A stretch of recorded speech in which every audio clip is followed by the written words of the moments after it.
चुका है। लोग लाखों की तादाद में घर से निकल करके आए हैं। मैं सलाम करता हूँ आपकी जिंदा दिली को, आपकी मोहब्बत को।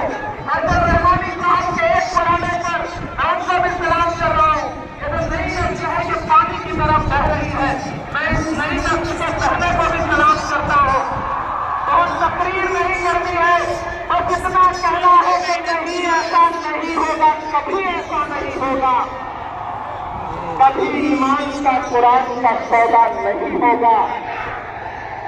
बिहार वालों बताना, दिल्ली तक अपनी आवाज पहुंचाना कि नहीं, ऐसा नहीं होगा, कभी ऐसा नहीं होगा, कभी ईमान का कुरान का सौदा नहीं होगा। हमें तुम कत्ल करना शौक से मंजूर है, लेकिन शरीयत से किसी मुद्दे पे समझौता नहीं होगा। एक आखिरी बात आपसे कह रहा हूं साथियों, आप एक चीज ध्यान में बिठा कर रखना कि अगर ये बिल लोकसभा में आया और इसकी हिमायत में अगर 250 से ज्यादा वोट पड़े, 288 वोट पड़े, तो इस बिल की मुखालफत में लोकसभा में 232 वोट पड़े।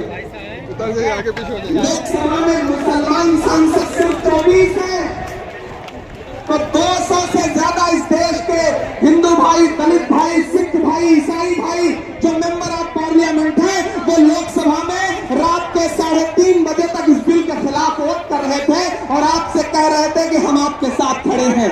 ये है इस मुल्क की गंगा जमुनी तहजीब। यह जो लहराता हुआ तिरंगा है, इस तिरंगे में जो आग का रंग है और जो उसके ऊपर अमन का रंग है, भाईचारे का रंग है, उसके ऊपर भी जो रंग है, ये तीनों रंग मिलकर कह रहे हैं कि ये मुल्क नरेंद्र मोदी जी की जागीर नहीं है, ये मुल्क हिंदुस्तान के हर इंसान का है, हर इंसान का है। और हम अपने आबाओ अजदाद की जमीनों को बचाने के लिए, खानकाहों को बचाने